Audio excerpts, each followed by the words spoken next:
Are you struggling for consistency in your sim racing? Does your iRating look like a roller coaster? If so, we have good news for you. The way to get more consistent is to first understand what you're doing differently than the professionals. And VRS is the answer. With our competitive subscription, you will have the telemetry, setups, tutorials, and everything else you need to fully analyze your driving. Our data packs and the ability to compare your driving with the best in the world will show you exactly where to adjust your inputs, change your driving line, and shave seconds off of your lap times. And our powerful and precise Direct Force Pro wheelbase and precision pedals are being used by some of the world's best drivers. All these champions agree that VRS hardware is not just the best on the market, it's also priced well below the competition. So if you're looking to upgrade to direct drive and the best pedals in sim racing, VRS is your answer. If you want to get better, get faster,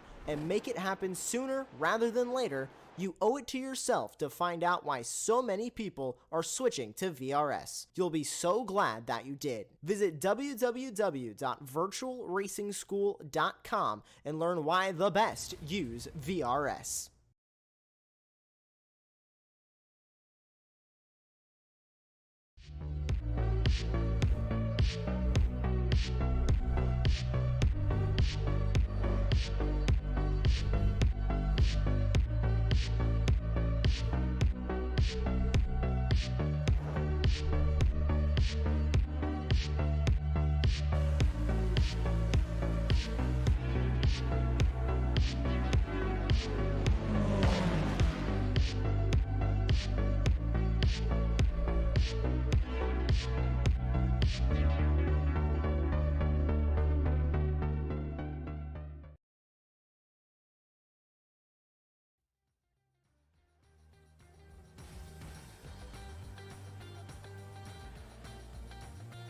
Long Beach can lay claim to setting the blueprint for the concept of a street race, helping to rejuvenate the local economy and bring fans to the area. Of course, this has been an annual fixture since 1975 and is now one of the most recognisable circuits in North America. But tonight, it's not IndyCar, it's not the WeatherTech IMSA Sports Car Championships, it is iGPFun-F3 taking to the track in what's going to be an exciting race to say the least. It's big grids, big action, over 50 drivers registered for this race. How are they going to fit onto 3.14 kilometers? Or if you're of the metric persuasion, just under 2 miles. It's going to be tight and it's going to be fraught with danger, but it's definitely going to be exciting for us, the neutrals, the viewers at home. I am Tim Cox. We've got Samili Kumo in the virtual production trailer, but right now I'm joined by Aaron Smith, who, well, I commentated on you here last night, and we were only just discussing before the show how you were saying it was really tight at times. Now, the biggest grid that you had last night was 18 cars. We've got, if every single driver takes to the track of those that are registered, we will have triple the amount, Aaron. Triple.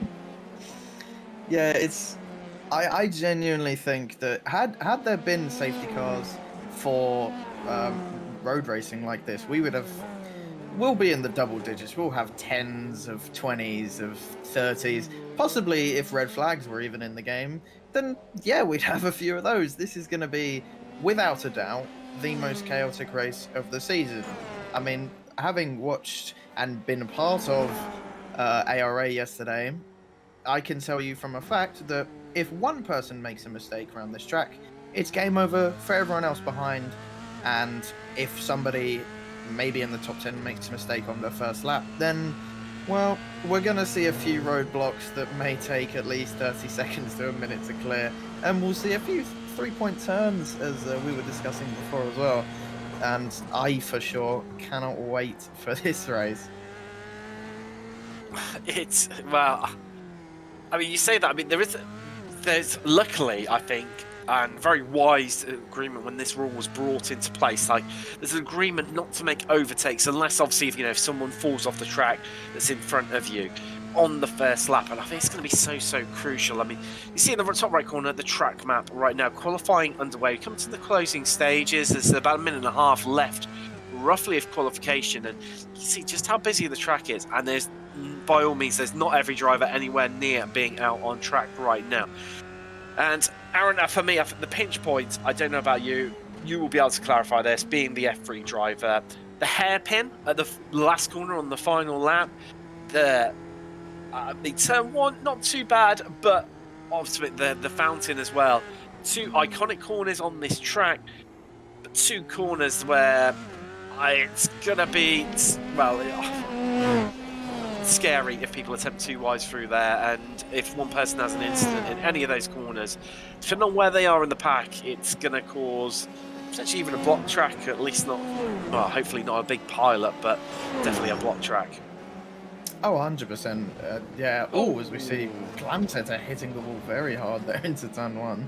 But yeah, the fountain especially, I actually think is a much worse place to be stuck, because there's no runoff whatsoever. Whereas at least at the final hairpin, you have got a lot of runoff, which a lot of people use during qualifying, including myself, to gain a few hundredths of a second. But yeah, here, going through the fountain, you have nothing. No space whatsoever. If one or two people have an incident here, it's good for everyone else in the race, probably. And oh, that's a very bumpy ride for Jerome going over the curbs of turn 5. But yeah, we could possibly see, as you were saying, I'm not sure on lap 1 we might see some incidents because of that rule you're not allowed to overtake. But we did see, especially last week at Nürburgring, some people forgot that rule existed and chose to overtake anyway. But hopefully tonight everyone will obey the rules and we can get some good, clean racing. But it's Long Beach, so that's never guaranteed. And one tiny mistake. There's no runoffs here. You're straight into the wall. Wow, that's going to end your race, and well, anyone who's behind you will be praying that you don't end up in front of them and you don't end up collecting them and putting toll to your own race as well. Right now, just qualifying, closing out. The drivers currently on their laps, just able to finish them off. It's looking very much like Marto. He's been so dominant this season. We're starting from pole. Lamy, McIntyre, Hermer, they're all up the front, the usual protagonists. And also good to see, you know, a few drivers as well. Hey, Cody Grams, that's what I've commentated on previously. Really looking forward to seeing how he can get on tonight. Let's think stand starting from the third row of the grid in 5th position alongside Andy Flint. We'll get into the grid very shortly. And in terms of the grid, Aaron, how important is it, qualification here at Long Beach? I would imagine it's going to be quite important. Yeah, it's sort of similar to Monaco in a way. It's definitely the most important qualifying session of the entire season, as it's near damn impossible to overtake round here. Turn 1's pretty much your only overtaking opportunity, really, unless the person in front of you makes a mistake. But yeah, qualifying right now, all of these drivers, if we don't get any incidents, they should stay relatively in the same place. Well, let's take you through the grid. So Marto on pole, Lamy joins on the front row. Then it's McIntyre and Hermer on the second row. Third row, Grams and Flint. Fourth row, Kessler and Vestman. Then it's Newhoff and Suarez running out your top 10. Varani and Bessie, they're on your 6th row of the grid. 7th row is Hay and Jimenez. Glamsetter and Maruk on the 7th row with Riders and Rowlinson. Barris and Way, they're going to round out your top 20 and 10th row of the grid. Then it's Talsma and Ridgway, the All-American, sorry, North American 11th row of the grid. Marrow and Richard Van Veen, they start mid-20s there. Putniks, Imhoff, Itzewa, Potsleski, Carty and Brewer takes you to row 15 and the top 30.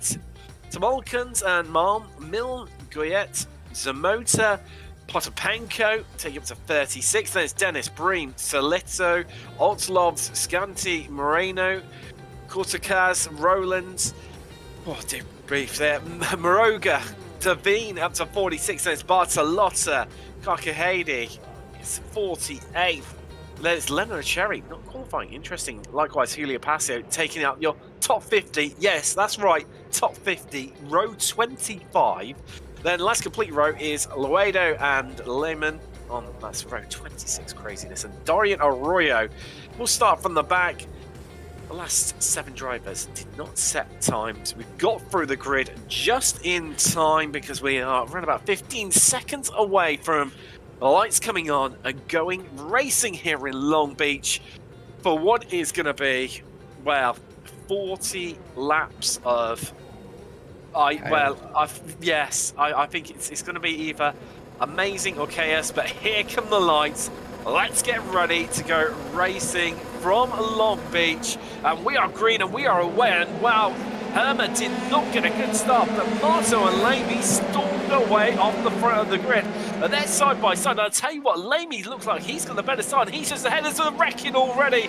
Oh, there's 3 cars caught up there. 2 of them locked in together. Imhoff, one of them, as we head through the fountain for the first time. Nose to tail, everyone slotting their way through. It's going to be interesting to see if they manage to get through there, as I think there might have been a bit of an... Oh, there has been an incident into the fountain. That's Adam Towles. Oh, no, they're all checking up, and then they're all into the rear of one another as they got underway. As into the pits already, numerous drivers, and, well... You called it, didn't you, Aaron? You called it. That's Herma parked. He's parked. He must have had an incident somewhere a bit further around. So already, we had 4 drivers who didn't make the grid, and then we already had 7 drivers into the pits. We haven't even, well, they haven't even got halfway around the lap, as that's McIntyre there. He's battling out with Cody Grams for 3rd place, the last of the podium positions. And already they managed to count right back up onto Lamy. Lamy was slightly ahead of Marto coming into turn 1. And they've swapped back around again as we come round to complete lap 1. And what a lap it has been. Some big names gone already.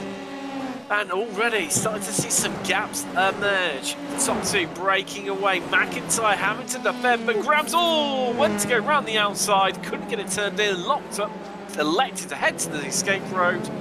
And that is him. Done and dusted. He's going to fall right down through the field because it's going to be almost impossible for him to rejoin there, Aaron. Yeah, a lot of these drivers, as you said, big names, a few drivers inside the top 10 already having massive incidents. Herma, being the surprising one, had a terrible start and had an incident of his own, but I think he had about 15 cars all involved in separate incidents across, well, just the first sector even of that first lap. I thought, you know, considering it's iGPFun, we might have had a bit of a cleaner race, but these guys love proving me wrong, and wow, that opening lap was... Wow, that was super chaotic. I'm not sure what happened at the back, but I mean, I hope everyone can just settle down a bit now and just get their head down. It's such a long race. As you said, 40 laps. Come on, guys. There's no need to be crashing this early. There is, but I mean, you saw at the fountain there, Aaron. You know, you have one driver check up, and because you sit so low in the car, you're so blind. You know, you certainly have got the peripheral vision of the racing trucks that are coming to race room very soon. Find out more about that by checking out the late Apex that's released on Monday night with myself and Sam Fitzpatrick here on Apex Racing TV. Nice little plug for you there. Let's see Newhoff trying to make a bit of progress investment, but oh, there's been a big wreck. 3 cars on the front straightaway. Paolo Brain, one of them. And already, well, I picked up the big grids, but we've had around about 14 cars into the pits already, or still currently in the pits. It's been that sort of race. This is becoming a war of attrition. We're only out just starting lap 3.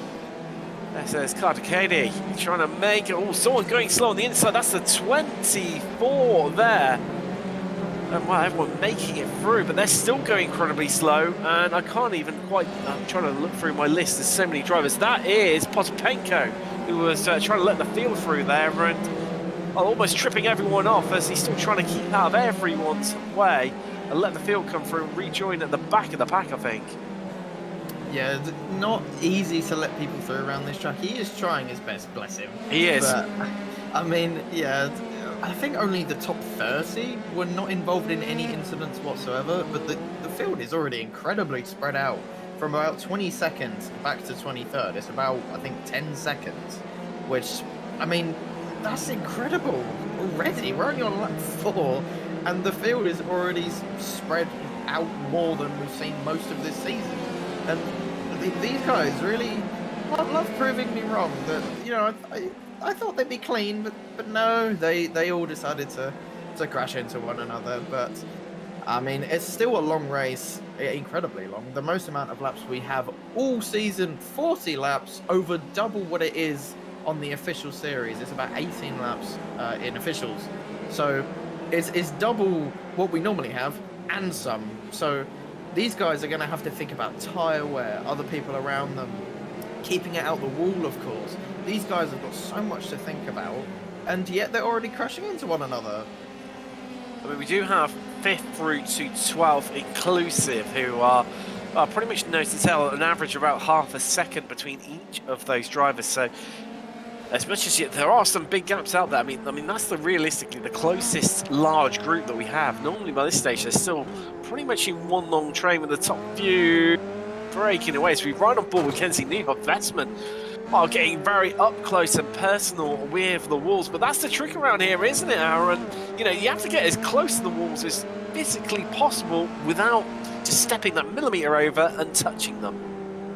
Yeah, I've been analysing a few of these drivers' lines, especially the quicker guys, throughout this whole week to see where I can improve. And I have noticed a big difference between the top guys and some of the people in the mid-pack or back markers, is the guys at the top, like Marteau, Lamley, McIntyre, Olsen, Isaac, they all use every single inch of the track. They don't leave any margin for error. And, you know, you might see throughout this race some of the guys who maybe are struggling a bit. Ooh, and that's a little incident for Westman and Kessler. Kessler's been very up and down this lap. He was drifting it through turn 5. As they now go side by side all the way down this main straight, it's going to be a very important braking zone into turn 1. And I think Kenzie just has it covered off. And now we see Soares trying to go for a move on Westman. They're nearly 3 wide. And Westman losing 2 places on that main straight. Yeah, he was just ahead of Newhoff after being, following for so long, and then couldn't get the move done, and the ever opportunistic Pedro Suarez there just slots it up the inside, says, thank you very much, I'll take that big gap that you've left. And this is the trouble with this league, isn't it, for the drivers, where you need to get your moves done, because if you don't, there's someone behind you that will slot into that gap that you've left, and they'll take that position away from you, and you'll go from trying to make up a position to actually losing one in the blink of an eye. Oh yeah, 100%. These guys really do have to think about so much, especially around a track like this. There's so much to think about, and it really does tire you out over the course of a race. It just does your head in thinking about, oh, what's the guy behind me doing? What's the guy in front of me doing? Oh, how are my tyres doing? Should I change my brake bias? There's so much to think about. And yeah, especially in such a big league, I've experienced it before where if you do leave a gap open, someone will go for it. And like Luca Verani right now is trying to make sure that Simon Fessy has absolutely no gap whatsoever, as Luca defending very nicely into turn 1 and just stays ahead of him in 9th place.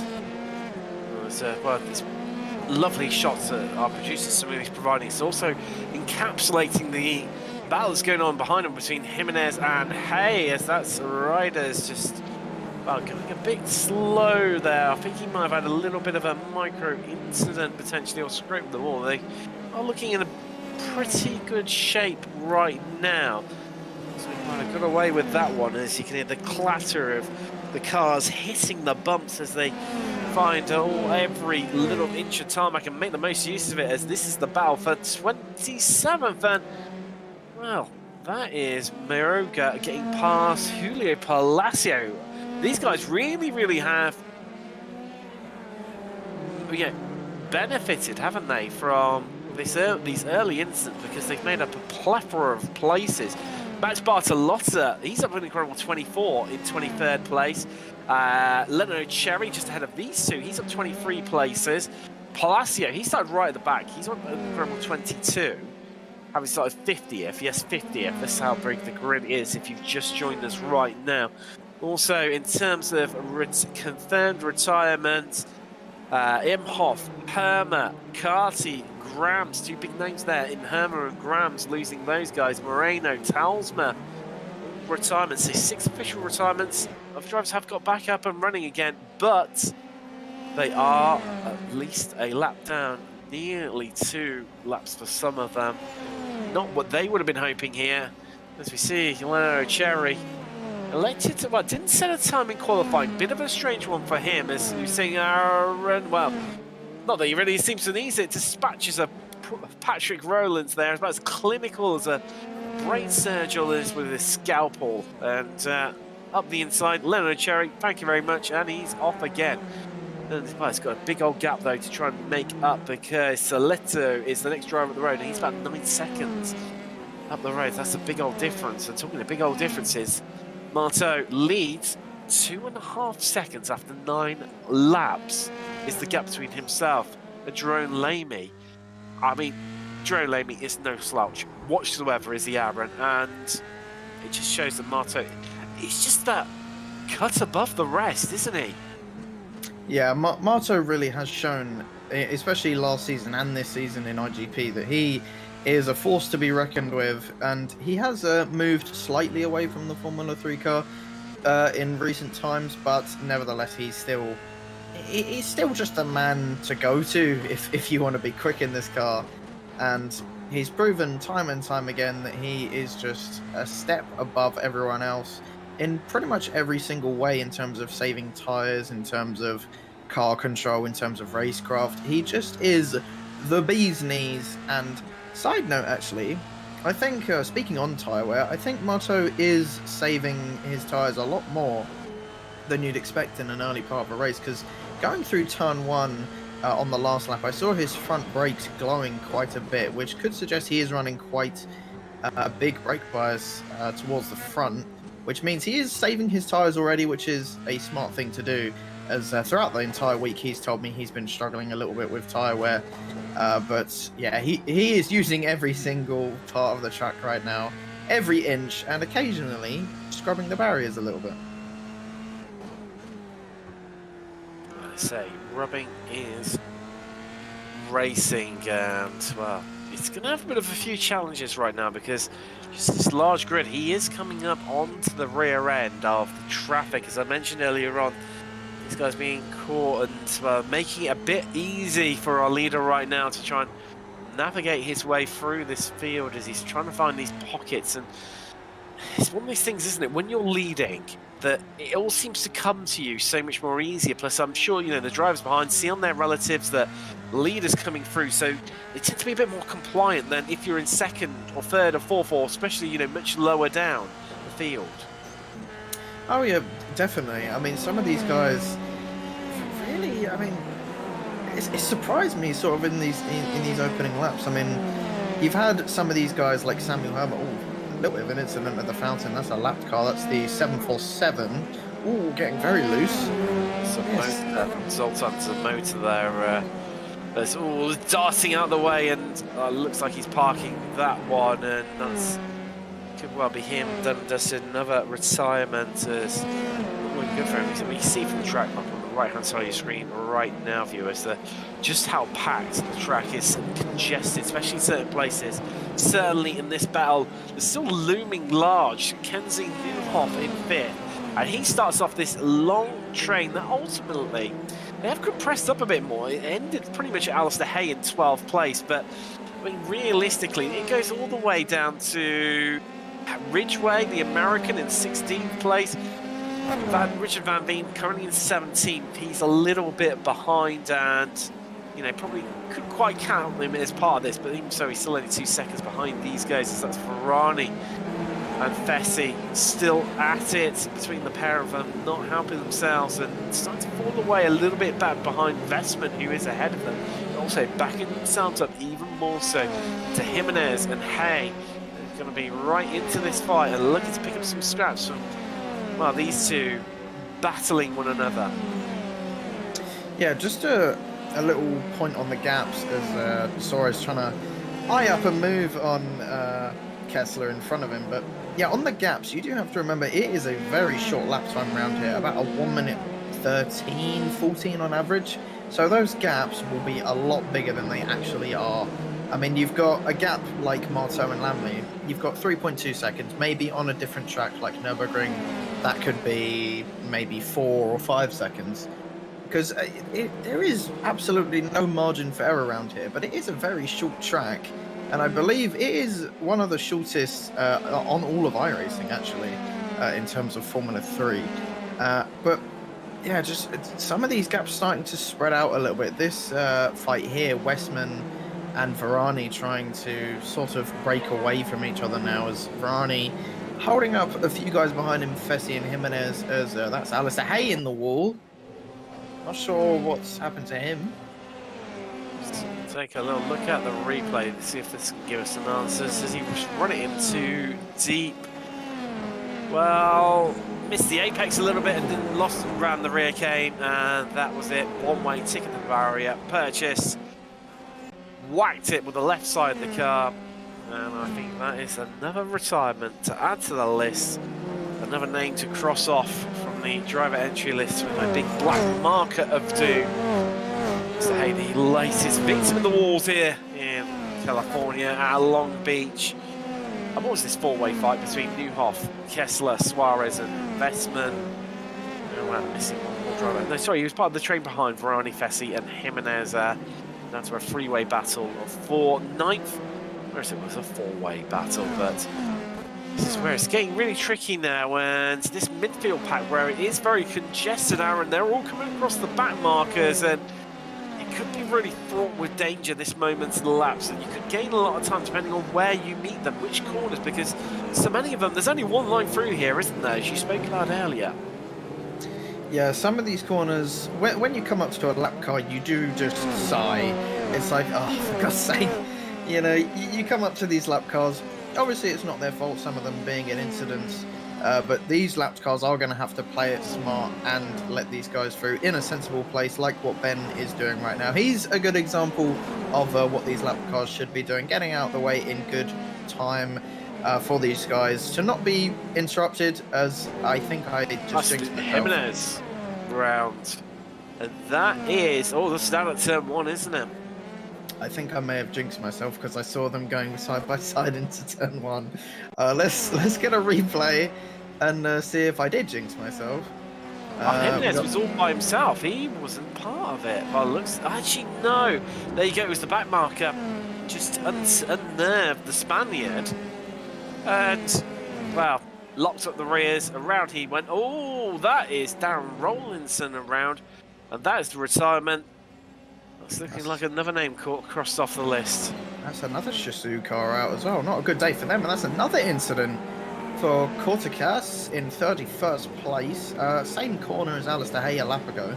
I think he's managed to keep it out the barriers without damaging his car. Yeah, I think he's letting that midfield group of, well, I'll tell you what, Varani and Vessi, for all their battling, they've actually just put it on the screen there, they've managed to catch up pretty much to the back end of Vestman. They started to work together, whereas they were fighting in the early stage of the races. But yeah, I think that was just where, you know, being a lap down, trying to move out the way, and it makes them look like, you know, they've had an incident or they're going a bit slower than what they actually are, where, you know, it gets a little bit clumsy and a bit tricky, doesn't it, as we're saying, to get them moves done. But I tell you what, these two, Varani and Vessi, they're really closing in with Vestman, because they're, you know, they're taking big chunks out of him, and I think Vestman's starting to maybe feel like he's getting a bit held up by Suarez, Portuguese driver ahead of him. Yeah, I think they're not actually setting bad lap times. I mean, if you look at the lap times from the last lap, you know, you got Pedro in the 13.9s, Westman doing sort of similar lap times. And maybe this is just a poor lap from Pedro, I think.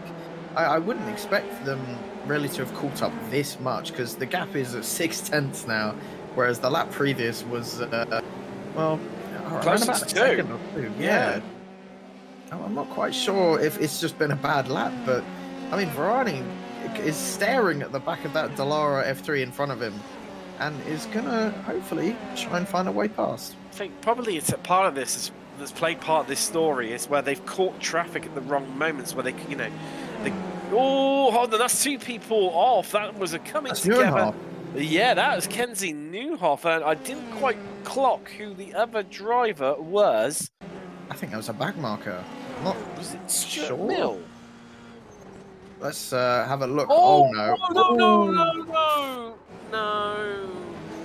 oh god! I didn't quite catch. I think it might have been Ortlov's actually, by the looks of just looking at our event log here. Yeah, there you go. It was Marek Ortlov's who'd had an incident turn one, rejoined, and just clearly hadn't spotted the pace at which Kinsey Newhoff was coming in at, and well, these unfortunate incidents there. As we look around through the field, still cracking battles going on as we see Chuck Morrow looking to chuck it up the inside here. It's against Scantini and Todo against Oreshnik. Oh, sorry, Ozveski, and so electing just to sit back in behind him there, trying to play it safe. We're still not even halfway here, Aaron. We're on lap 17, and nearly, as you mentioned earlier, the officials been at 18 laps. We're at nearly a full race distance in officials. Yeah, I'm heartbroken for Kenzie. I can't. That's such an unfortunate incident for him. I genuinely, I've never been so heartbroken about seeing another driver get crashed out. But that's just wrong place, wrong time. Really poor timing by Ortolovs coming back on the track, and it's a real shame. And some of these back markers, yeah, it's just not showing a great example. But Evan Way and Mayorga going side by side, just about making it through, going found the final hairpin now. But yeah, some of these guys, especially some of the back markers, some of them doing a good job, and some of them doing not so a good job. You know, some of these guys do need to just have a look at their relative. I mean, I know there's a lot of cars on the track, but you just got to take extra care, especially around here. But let's see if Chuck Morrow can finally get this move done and move himself up into 26th place. Yes, he can. Good move from Chuck Morrow. There we go. Finally through and up into 26th there. Need to get it done because Scatini is he was definitely closing in at a rapid rate of knots onto the back of him. Well, the last thing that he wanted is just having a look. I think Spessi has got past Ferrari. Yes, he has. That's in the battle for 8th. Let's have this replay give us a lovely view of how he managed to do it. Well, is this going to be a lock-up here from Ferrari? Because Fessi's a long old way back. Oh, so close to losing it.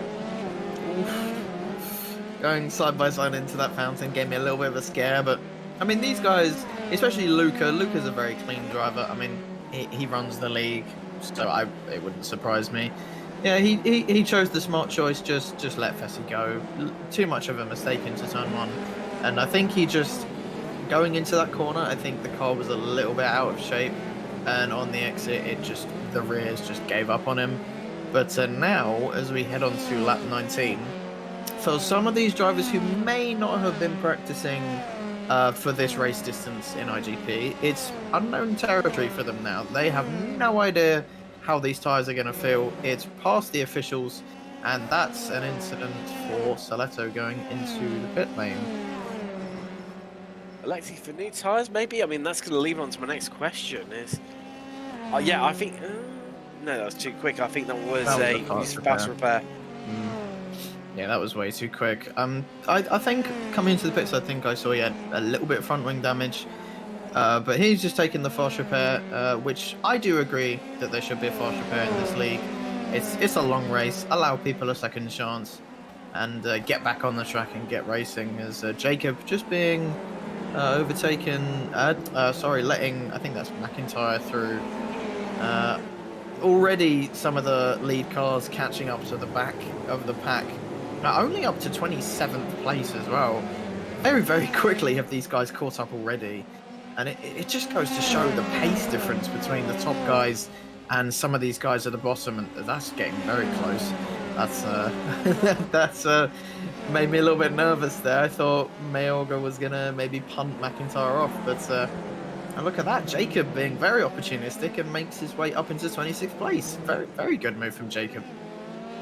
Osweski, yeah, just utilising. I mean, this is where it's almost become like a multi-class endurance race where you see the drivers in that utilising back markers to make progress or defend a position very cleverly by sliding them in between them. And I think those guys that have maybe driving either IMSA or European Sprint Series on iRacing, those two official categories, that maybe utilising a bit of that to their effect, or even the production car challenge in D-Class. It's a cracking little series that doesn't get enough love of what it should do, as we're seeing Suarez just defending from the flying fin that is Vestman. Is, well, thinking that was going to be brave. A lot having to go around the outside. Glowing front brakes as he attempted to do so. Get the car slowed up as Vessi, well, practically almost coming in sideways there into the penultimate corner, trying to get it slowed down and turned in. Yeah, I think Vessi has a naturally aggressive driving style. I've seen him do that very often. But Vestman, the slipstream around here is incredibly powerful, and maybe he might be able to go for a move into turn one. He's looking down the inside, but can't quite get on the brakes as good as Pedro did. And I think that Simon Vessi may look for an opportunity to get past here, as Pedro is actually being held up by the back markers, actually. So this could get very intense over the next few laps. Well, this is the issue, isn't it? It's where you catch them, because certain corners or sectors of the track, you just can't get past them for love nor money. And as we saw very early on, sometimes the driver in front of them doing so actually creates more chaos and slows you up even more so than the remaining on the racing line and trying to get through that sector. But right now, between, well, Kessler and Suarez, is about 9/10 of a second just over. But then, under a second, covers Suarez to Vessi in 8th. Obviously, Vestman nestled like they finished meat in the sandwich right now in between these two. Vestman just struggling with the rears a little bit there, getting a bit loose and Larry coming out of the hairpin. I spotted there, Aaron. And yes. I think we're going to have a couple of more victims due to these tyres, especially those that are really overheating their rears.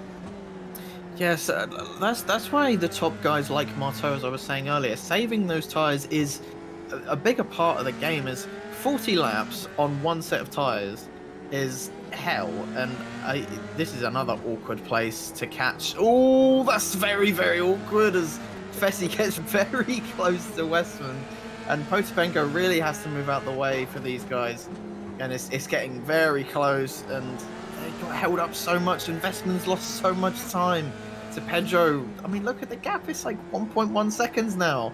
That's huge, especially this late in the race. I mean, we're just over halfway through, and that could be the make or break now.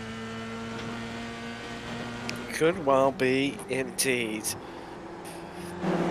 more like 23 out of 40. 17 to go. Marteau leads from Lamy. McIntyre in third. Flint, Kessler, Suarez, Vestman, Vessi, Varani, and Barrett's going to round out your top 10. I think Barrett has had a cracking little one, to be fair, to get himself inside the top 10.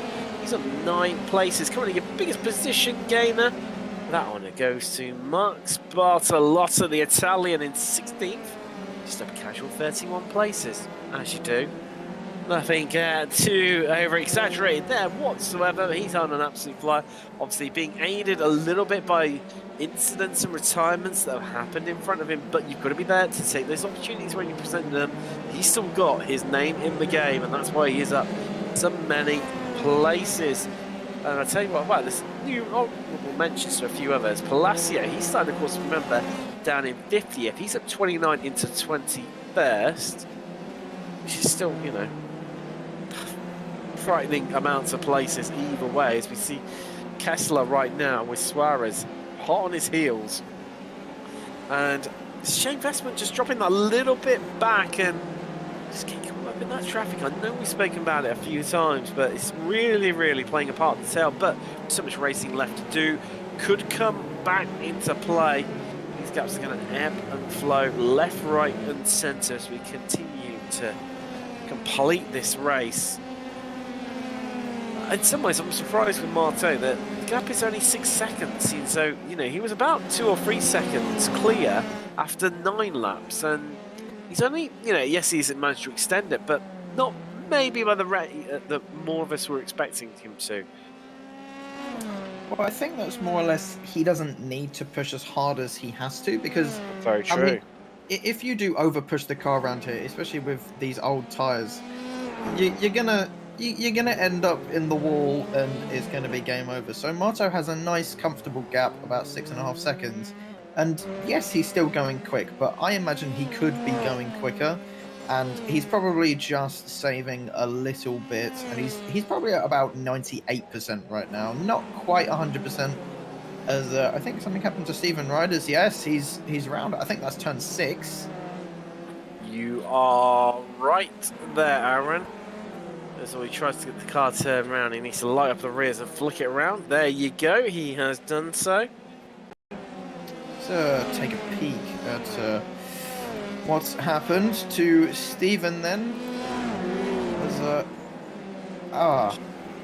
There's a bit of a bump in the road there on the exit at the corner, isn't there? I'm not sure. I think it might be a manhole cover or something where the road just sort of flattens out very temporarily.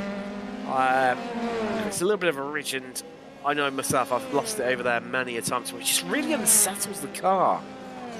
Yeah, you get on throttle a fraction of a second too early, or if you hit that bump the wrong way, then yeah, you will get sent round, and this track is not very forgiving as Putanik's getting himself up into 13th place, getting ahead of Richard Van Veen, who's had a pretty decent race, these two have. As you were saying, Max Bartolota up 32 places.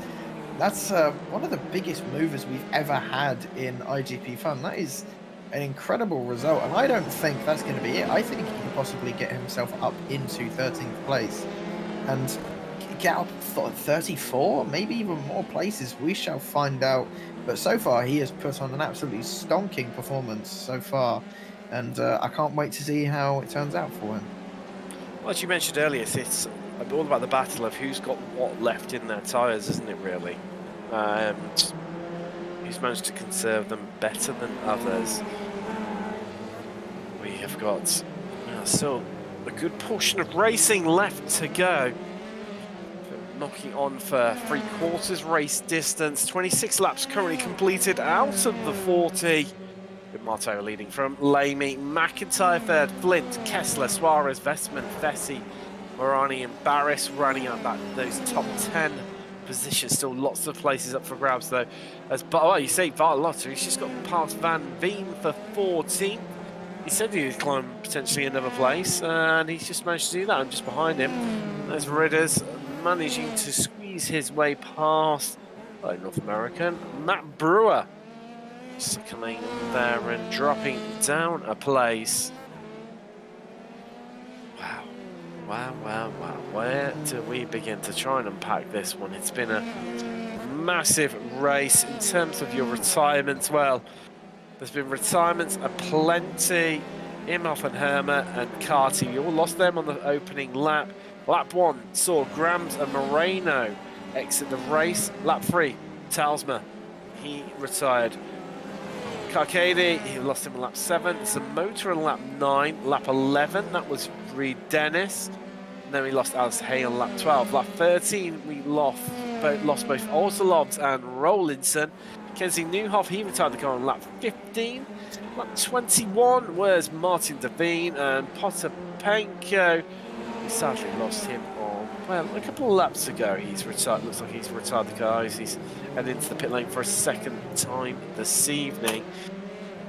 And, well, look at that. He's knocking on the door. He's agonisingly close, is Marto. To those 1 minute 12s, Aaron. Can he do it? Can he do it? I think he probably can. I think we won't see it maybe until the very end, as now, I mean, these tyres are really, well, the Past the best. Way, yeah, they're not exactly as good as they once were. And remember, these guys do have to put in about 11 gallons as fuel at the start of this race, which does affect the handling of the car ever so slightly. It really does make the car feel like an absolute boat. I can't tell you how horrible it feels to have that much fuel just weighing the car down. But Marto getting caught up in a little bit of traffic as he's lapped everyone up till 20th place. Over half the grid are a lap down. Policio is your next man to be lapped. And that is just... over half the grid are lapped. I mean, that really does show the difference between someone like Marto and sort of the bottom half of the field. Big gainers earned, well, as many places as he has gained. Julio Palacio now 30, as you mentioned, up into 20th. That is the leader. Right behind him, about to fall a lap down, and actually Palacio actually battling with someone we haven't really mentioned tonight, Linus Malm in the number 10 car. See him just in front of them. There is a lovely driver picture of Linus. So good to see him, as you see in the background there, Palacio allowing our leader Marto through. Now, could be sensible, that one. You can utilise him as a bit of a battering ram to get past Malm if he remains close enough, but that is very easy to say, very tricky to achieve with how quick Marto is and how he's able to pull out a gap on people incredibly quickly, incredibly easily. And so it looks like he's going to catch him at a really relatively easy spot. It's going to be on the exit out of the final corner here. Now it's a question of who's got the best exit. Has Malm just lifted a little bit? He's surely going to lift into the corner entry, as he's definitely side by side and not making life easy right now for Marto. There comes a lift, and that's brought Palacio right into the back of him, but not close enough to make an attack this time around, but well within striking distance. This is the American over the Swede. Yeah, it's all about mind games when you are being lapped, especially as you were saying in multi-class earlier. But when you're in sort of the same car, when you are being lapped, you do have to play a little bit of mind games with the person in front of you and the person who is lapping you. And just be like, okay, I need to think about this. I need to stick onto the back of the leader, maybe get a bit of slipstream, follow his lines, and gain a bit of time, whilst the guy ahead is just slowing down a little bit, and I will take advantage. I've done it a few times, and it's very satisfying when you outsmart your opponent ahead. But sometimes it can end in tears. But luckily that time it hasn't, and I imagine Palacio will get past Malm shortly, but a little bit further behind. There's this battle for 21st between Leonardo Cherry, who is up an incredible 27 places. He's had a pretty stonking race so far, and you got Stu Milne in front of him. And surely Leonardo in the slipstream will get this move done into turn one, going down the inside, braking at about the 270 meters, and gets the move done. Wow. And that's very close with Jerome behind. Yeah, cool. Lamy nearly had his front wing cut off him there as he looked to slot through, and well, all you can see is he's losing time to Marto, but he can't get his way through. Now, this is the thing, as much as there are blue flags out, it is down to the passing car to get past safely.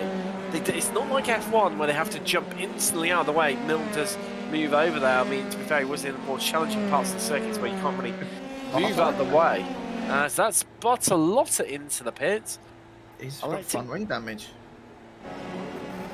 He caught, and I'm sure he'll be putting some more boots on. Wow,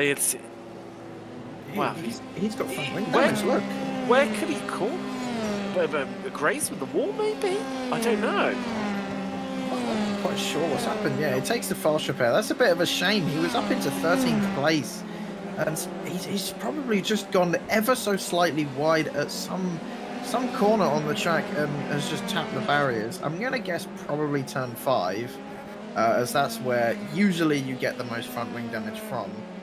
But yeah, just on that last lap, Marto has slipped into the 12.9s now, and Jerome was a staggering 2 seconds slower going through that traffic as Stu Milne. I'm not sure that was on purpose when he was trying to lap him, but it was just such an awkward place. And they couldn't really decide where to go. And yeah, Jerome losing a bunch of time as Pedro now defending from Varani behind. As Varani's had a pretty good race so far. And wait and see what happens with these guys. That will have to do indeed. it is as close as you like. It has been pretty much all race long between that little cluster as, oh, that is Brewer into the pits. Now, I was going to say, wasn't a moment ago, we had a bit of an incident here. Locks up into the hairpin and around he goes. And that is not a nice place to be pointing in the wrong direction, hence why he's jumped straight to the pits. Yeah, I think it was also a little bit of rage as Varani's actually got ahead of Pedro Soares at some point, so that's very... obviously we haven't seen the move, but if it's not into turn one, it's a good move, and I imagine Pedro's in the pits. I actually do think, I was about to suggest he had an incident, and yeah, you can see he's got front wing damage. So, like we saw with Bartolota, Pedro has made a mistake somewhere on the track, and has given up what would have been a pretty good 8th place. Wow, replay incoming. Will this give us some answers? So he's already got that damage? Yeah. Yeah. So that's Varane slotting his way past Suarez. So yes, he'd already incurred the damage there. Just make you wonder. I mean, it's so easy to do around here. It's, you know, it's not like certain circuits where you say, yeah, probably he's done it at, you know, turn whatever it may be, but here, well, you've pretty much got the whole track to encompass and where you can pick up any form of damage. As Kessler coming under pressure late stages of the race, 6 laps is all that's remaining as the sun is setting here at Long Beach. See the local time, 20 to 5 in the evening. Nice track temperature's getting cooler. It was 25 at the start of the race. It's dropped down to 22 Celsius. It's that's low 70s in Fahrenheit off the top of my head. And I think this is going to be Vestman through. He's up the inside into turn 1. But I tell you what, Kessler says, hold my beer, watch this. Hanks it out right round the outside. And Vestman has to tuck in, has to follow him through the fountain, and then through the following preceding corners of 3 and 4. The run down to K turn. Who is going to come out on top? You see this in IndyCar. Vestman has a look. He locks back in again. But Simon Fessy has closed up the Frenchman, wanting a piece of this action. As we come down Powell Avenue, we turn into Seaside Way. And now the drag is on, but they've got a bit of an assistance. That is Solito ahead of them, and Kessler is going to have a very slight distant toe from him, and I think that's what's going to help him just defend this position from Vestman, because he's also going to have it all the way down the start-finish straight. Yeah, Vestman needed to get a good exit around that final corner, but didn't quite get on power the way he wanted to. And yeah, as you were saying, Kessler just getting an ever so slight toe. But, I mean, look at how powerful the slipstream is. Vestman is gaining. It's about 1/10 of a second now. He's going to maybe look down the inside into turn 1, but can't quite get it done. And that's all very, very slippery from Kessler. And now Vestman is looking down the inside through the fountain. Fantastic overtake. Somebody should tell Nicholas Vestman, you don't overtake coming into the fountain. You can't go too wide from there as Kessler catches the curb and some more. Gets airborne momentarily and clearly ruffled by losing that place, that mistake that cost him to lose that place to Vestman. And now he's got Fessy queuing up. He wants to snatch a place off him as well. And also they're backing themselves up into Ferrari, who's not far behind. And Barris and Jimenez, they're not too far behind either. They're only a couple of seconds down the road. Yeah, these guys do need to think a little bit. There's only about 5 laps to go now. And yeah, they obviously want to fight for these positions, but when you do have a guy like Varane behind, who is a pretty fast guy, let's all be honest, and very, very clean as well, these guys are going to have to think a little bit, but I think Fessy's going to say, absolutely not, I want to be in 6th place, as he pulls away down the inside, very late on the brakes and messes it up. Oh no, Simon Fessy. It's all gone wrong. And from being in full attack mode, looking to claim 6th, he's now down to 10th. And the cruel mistress that is the street circuit of Long Beach claims another victim. I think the slight overspeed from having that amazing slipstream from Kessler in the front just caught him off guard a little bit, and he completely missed where he's meant to be braking. I think he was going about 5 or 10 miles an hour quicker than you usually are going into turn 1. And yeah, just didn't take that into account, completely messed his braking zone up. He is still inside the top 10, but it could have been so much more, and that's Bartolosa getting past Stuart Milne as a absolute send into turn 1. That was a pretty good overtake. It was an absolute cracker, wasn't it, to be fair? Full commitment there.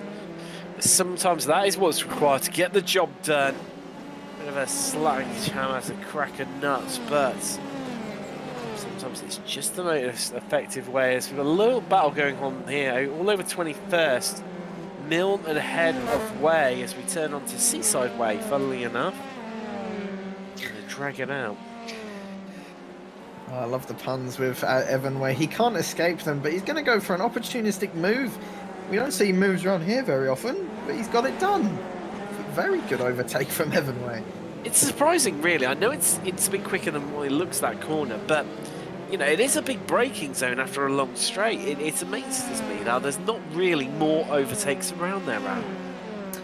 Well, it's because you can't really fit 2 cars into there. I mean, if you're going to go for an overtake, you have to be absolutely certain that the other guy is not going to be alongside you. Otherwise, it will most likely end in curtains for both drivers, as it's not really a corner to overtake at usually.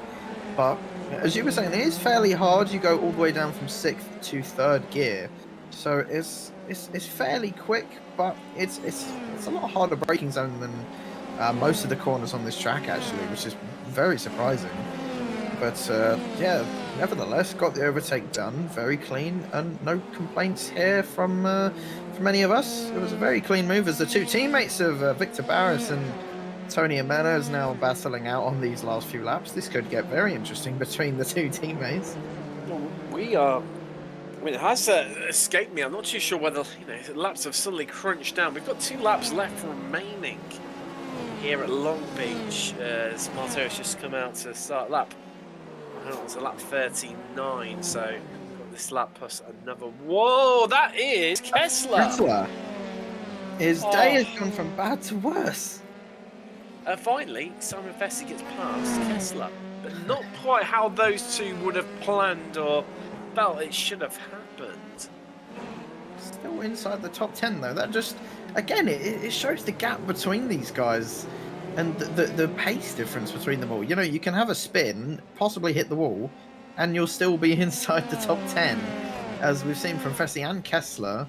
But Luca Verani now up into 6th place. But he does have, I've just clocked him in the background there, is Simon Fessy. Directly behind Verani is Barris and Jimenez, who, as much as you were saying earlier, like, they're having that little scrap between themselves. They've actually fled the scene game, pulled themselves up right to the back of Verani. These closing stages, this is going to be a tight, and I get a feeling it's going to be quite a fraught final lap as Martos just crossed the line. White flag, 1 lap left remaining. These guys still have to cross the line. That's how far they are behind the leader. They've got another lap and a half remaining. Luckily, well, for Barris, Jimenez and Fessy, not for Verani. We're absolutely loving it in the commentary booth. 1 more lap to try and decide this, to put everything on the line. You got to give it what you got, guys. And Verani needs to defend for his life. He needs to make that Delara F3 about as wide as the track here at Long Beach. So we come out of the final corner, out of the hairpin. We take the white flag. We've got 1 to go for this group. How are they going to finish? Will it be Verani, Barris, Jimenez and Fessy? Or are they going to change around? You bet your bottom dollar they're going to make his life, each of his lives, as bad, as complicated and as challenging as possible. These last stages, there is Marto coming out the hairpin. He is your victor here at Long Beach. A great drive from him. Lamey, as long as he can hold it together through the hairpin, he's going to finish in 2nd. It's looking very much like McIntyre. Jones is going to pick up that last podium position. still got that battle of Varane still ahead of Barris, Jimenez, and Bessie, still in the order they were previously as they're out onto Seaside Way, the back straight. Here we go. Can anyone get close enough? The time is running out. They're running out of corners, and I think Varane's going to hold on to this one. I think he's just about going to do it. McIntyre crosses the line in third. He's claimed that. As we come into the hairpin, if they all make it round, they'll finish where they are. Yes, they have. And Varane is going to hold off the advances of the Spaniard duo of Barris and Jimenez. A great drive from Luca Varane. Yeah, great drive by Varane. An even better drive by Marteau, once again winning. I think that's his, I believe, 6th win of the season.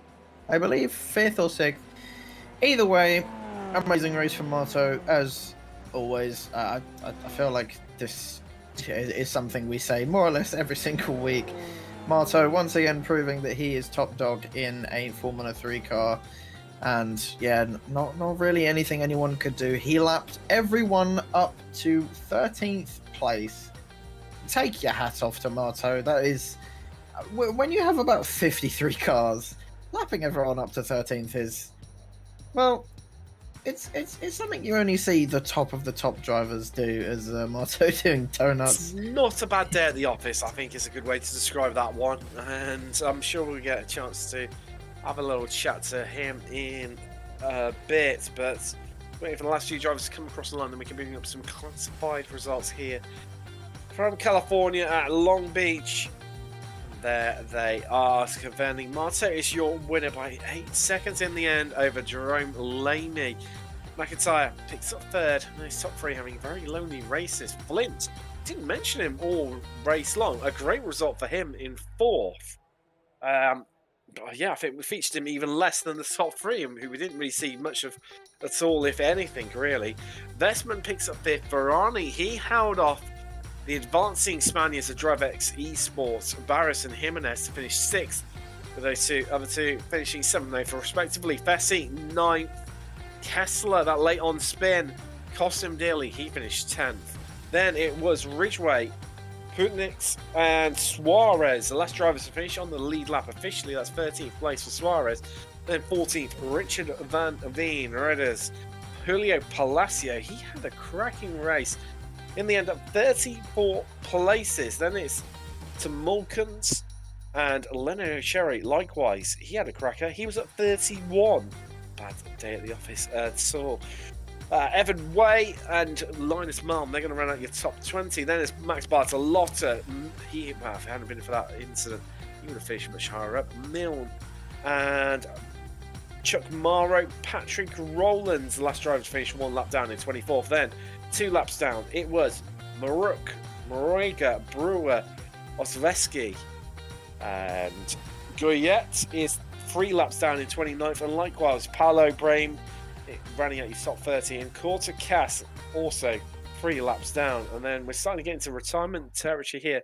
Soletto, he retired the car 5 laps from the end. Just trying to give you some official laps here. So Scusiniti, he retired the car on lap 26. Likewise did Glamsetta. Potapenko, we lost him on lap 23. Martin Devine lost on lap 21. Kenzie Newhoff, he was having a cracker. We lost him all the way back on lap 15. Autolobs retired the car on lap 13. Likewise, we did Darren Rollinson. As to Hay, we lost him lap prior on lap 12. With Reed Dennis retiring on lap 11. Lap 9, that was Zoltan Zamota.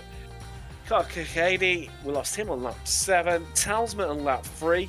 Moreno and Cody Grams. I mean, he had a cracking qualifying, but unfortunately, those two only just made it onto 1 complete lap before retiring. Nick Carty, Sam Hermer, and Garten Imhoff all retired on the opening lap, with Luede, Arroyo, Itoa, and Lehman not making the start.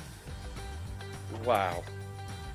An interesting start there. Just our producer Samuli just posted in our chat there.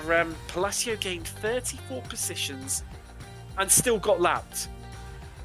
I'm not. It's a bit of a mixed one. That it's like, yes, I've gained 34 positions, but even despite that, I still ended up finishing 1 lap down. I mean, I think that nicely sums up IGP Fun from Long Beach here today.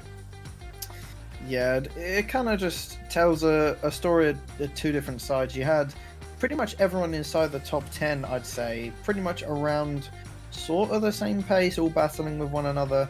And then you had the rest of the field who just couldn't quite keep up. You had some people in there who were a little bit unlucky, like Samuel Hermer, and as you were saying, Cody Grams getting involved in a few incidents. But Long Beach never seems to disappoint, and I wouldn't mind if we had this on the calendar every single season. It's so much fun to drive, so much fun to watch, and it's been an absolutely amazing race. Well, I think it's taken a lot out of me. I'm sure probably you as well. Certainly Samuli in the production booth trying to keep up with that one. And I think also our drivers, there's none of them pops along for the chat. I think they've all gone for a well-deserved lie down after that one. But wow, Long Beach. We came, we saw, and it delivered in drama and excitement in droves. I was a bit gutted that Austin couldn't come along tonight. But in terms, I'm glad I sat in for him on this one. I think he's going to be gutted that he missed out on it, because what a crazy race it was indeed. But from myself, Tim Cox, Aaron Smith, and Sim Kuingway, we'll see you next time in a week's time on IGP Fun when we return to the track.